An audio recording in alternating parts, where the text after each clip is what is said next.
5 things to know if you're 30 and single. Now, this applies to anybody who's on the single journey becoming married, but I think there's a particular type of person who's developing understanding of who they are, the fact that they have some convictions, even if they don't know exactly what those are, that they want to be married, and that they know it's a promise that God's put on their heart, but they don't maybe necessarily see all the pieces coming together, that it could be something that's a reality. And there can be a lot of hopelessness that comes with that, especially if you've gone through heartbreak, or maybe you've had some close misses. And I want to share this video because it was on my heart. Relationships have been a huge part of my journey. I've worked with people over the years, as well as they're navigating relationships. I've seen people go from the I'm heartbroken to now I'm happily married, whether they're in their 30s and sometimes even in their 40s or later. And so I just want to encourage you guys with 5 things to know. Share this with somebody if you think of them and you think it'll encourage them. Leave a comment if something resonated with you. But the first thing is focus on what's within your control. And this is really important because in relationships, a lot of times people get this confused. We've learned to have, from poor patterns of the past, we've learned to take responsibility for things that aren't ours, including maybe other people's opinions of us, or I'm not going to get into all that. But in relationships, you are not able to change somebody, and you may be able to influence them, but even that requires their permission. So in relationships, you got to recognize you have partial control over the situation at any given time. You have partial control. I'm talking 2 grown adults. And so for me, I'm thinking about it like, all right, what's the first thing somebody needs to remember? It's like, you got to focus on what's within your control. And that may mean, like, if you wake up in the morning and you're like, I gotta get married, it's like, that is not in your full control. There is partial control in that you can maybe focus on the person you're becoming and somebody who's available and ready for marriage. And I'll talk a little bit about what that means in a second. But you're not responsible for going out and calling that person in and convincing them that they're your wife or they're your husband. You need to be taking care of business in your own life. And so in the absence of having somebody there in front of you right now, what you can be doing is taking care of yourself, working on your health, and I'll talk a little bit more about that, getting your finances in order, developing understanding of your convictions, who you're becoming, walking with God, working with God, all of these things. Like, this is a part of the journey, and those are the things you can be focused on. It's a good use of your time, because you're going to be the type of person that you're going to become is going to be somebody who someone else is going to be like, dang, I'm really impressed by that. And you're going to be, I think, just in a better position to be able to navigate what a healthy relationship can look like. So very important, especially maybe if you haven't had some good examples of relationships in the past, and you're on that journey of figuring that out. Maybe you haven't had good models or good examples. Learning what healthy relationships look like, that can be a part of that process of focusing on what's within your control. And that requires you learning and being humble and open-minded and saying, I may not know. So that's the first thing. Focus on what's within your control. Second thing, go on the healing journey if you haven't already. This is so important, but there are so many people still living their college days, still living in denial about the suffering and difficulty they've gone through in their lives. I'm using these as different examples. They're still living in kind of like, let's just hang out with the crew and have a good time. Nothing wrong with hanging out, having a good time. Nothing wrong with enjoying your life and filling your schedule with, let's do this on the weekend or let's go there. But like, the real work, honestly, whether it's now or later, is the healing work, the heart work. And I said earlier, to get healthy, the first 4 letters of health are heal. And we all have something that we need to heal from. If healing is not a part of your vocabulary already, that is going to be like the number one thing that is most important on your journey. So if you haven't, gone through counseling, you've never talked with a counselor, you've never talked with a coach, you've never talked with, somebody who can help you kind of process the different things in your life, the narratives that you've had, strongly encourage that. If you haven't, more importantly, if you haven't ever sat down and read the Bible for yourself and said, who is Jesus? What did he say? Do I believe it to be true? Really, really important things. And if you have, maybe you grew up in cultural Christianity, you know a lot of the Bible, but maybe it hasn't like sunk in as a reality in your heart, okay? Because head knowledge is different than heart understanding. These are parts of the journey where God, when you let him in, he starts to do the real transforming. And it says in the Bible, we can be transformed by the renewing of our minds. That's been my journey. And that's been the journey for a lot of people that I've walked with and worked with. And that's a process of first recognizing, oh, there's been some challenges or difficulty in life, and I got to kind of work through those things as I'm thinking about my future, because I don't want to repeat the past in these poor patterns or unhealthy patterns of behavior. I want to start it not better than my parents. I don't want to stop my past, my past cycle from where my parents were. I don't want to just be better than my parents. I want to start with a clean slate with God's original design for me. And that's a very different understanding. It's not just, oh, I want to, be 2 steps better than where my parents left me. It's like, no, I want an original design. God had an original intention for me, and that's where I want to start, and that's the healing journey. So number 1 is focus on what's within your control. 2, go on the healing journey if you haven't already. Number 3, and this is really important, but on the healing journey, you're going to understand how to develop convictions and what your convictions truly are. And this is important because as you develop your convictions, you have value system.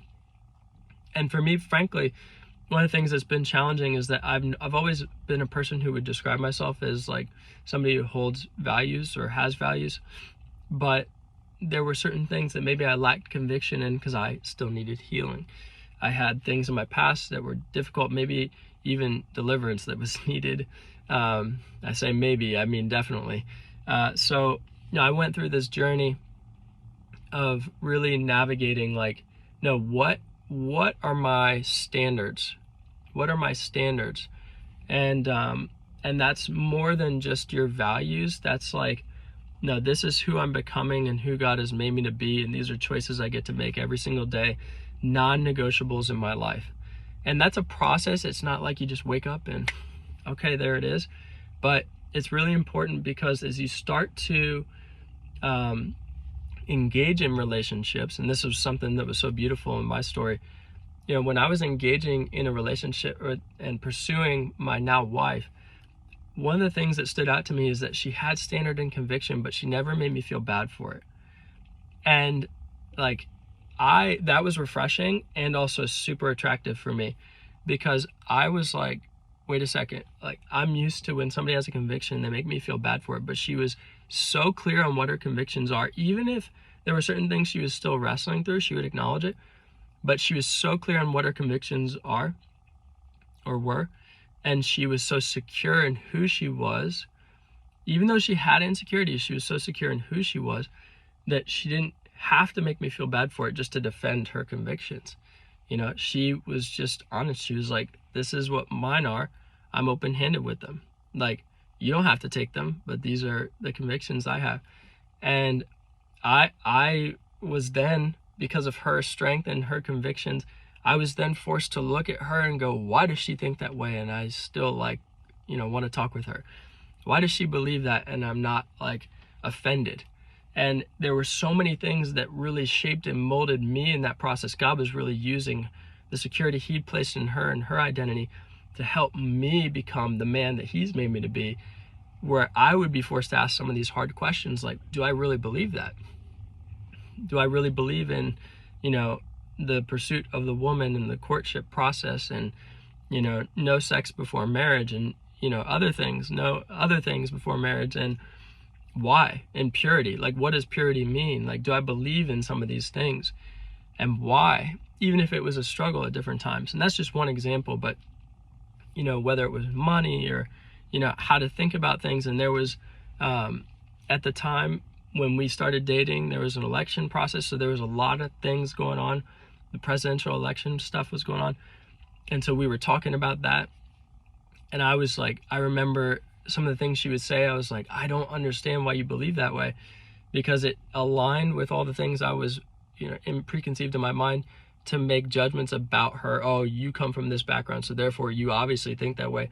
But the way she would respond to me out of conviction and security and being open-handed and not forcing me to believe anything made me question my own beliefs. And I was like, whoa, wait a second here. Like, there's something different about this person.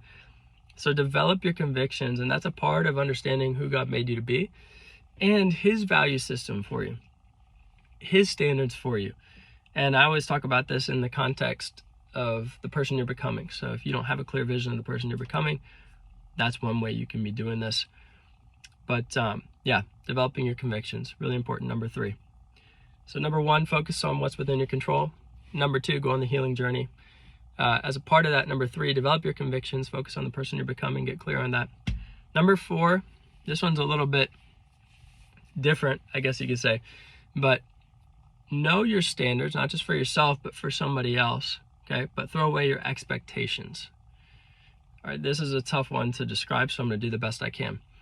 So when you have expectations for somebody, it's like if they don't meet them, there's disappointment, and maybe they can feel shame and condemnation and all these other things.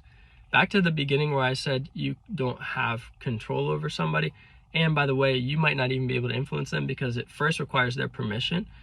It's like when you have standards for somebody, you see them and treat them for the person you know God's made them to be. And it doesn't mean you overlook sin or challenges they're facing or things they're working through, maybe on their own healing journey.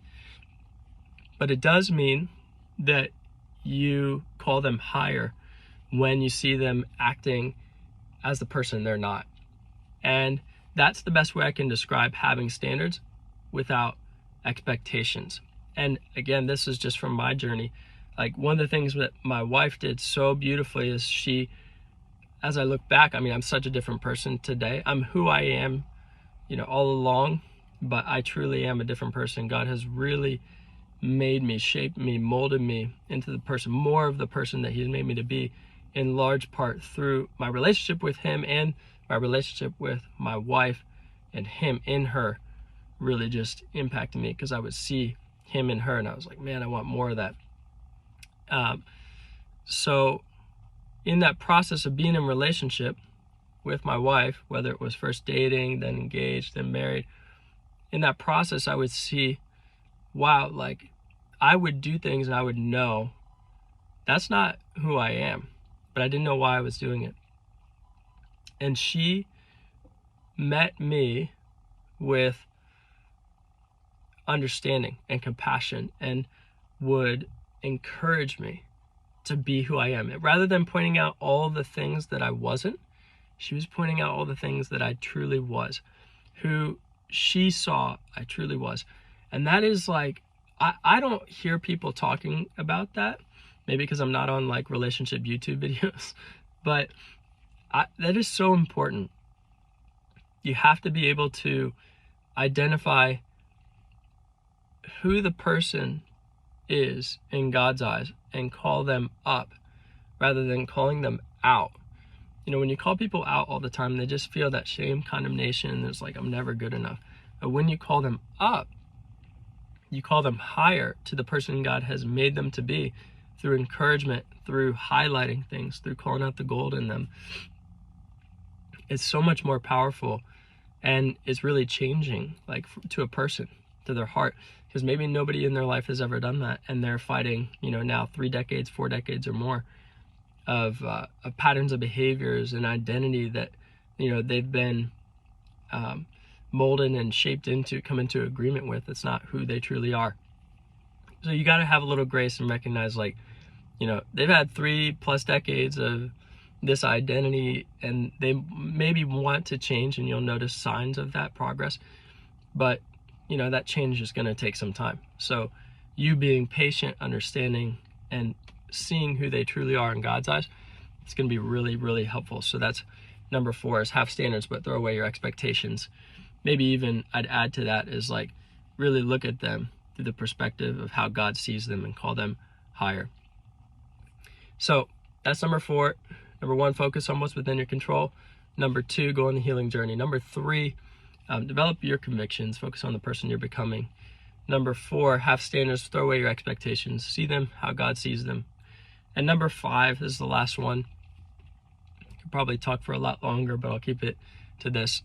Yeah, I was asking my wife, like, what would you say to somebody? And she said, serve people, because when you get to a certain age, you become really selfish. You become really like, oh, this is who I am, and other people need to meet me at this place in my life, and if they don't, then, forget them. And even to the point of, as you develop your convictions, you're like, oh no, I'm not into that. I don't do that. But she was like, people need to stay humble, and one of the ways to stay humble is you serve people. And so what I would say, number 5, is really serve people and put yourself in environments with people who are going to bring out the person you're becoming. Even if they're not single, even if they're married, put yourself in environments that are going to help you grow into the person you're becoming. You're going to find yourself around other people who see that, know that, and even think of other people who are like that. And you're not going to go wrong putting yourself in those environments. And if those environments are places where you can serve people, that's fine. But it doesn't have to be like a volunteer organization. A church, okay, that's fine, and you can serve people through a church. But I mean, the church is the people, the body of people, not just a physical building. And so for you being able to go out and just serve people in life, that's going to be really helpful for you in keeping you right in your mind. And then I think it's also helpful to just, in your core group of people that you're surrounding yourself with, I think it's really helpful for you to put yourself in an environment where people are going to call you higher, and that are going to help you become the person that God has made you to be. Because as you're going through this identity transformation, becoming that person, healing, all of these things, developing your convictions, you're going to want to be around people who are seeing you for who you are and who you're becoming rather than who you've been. And that's really hard for people, especially as you're trying to break out of old patterns.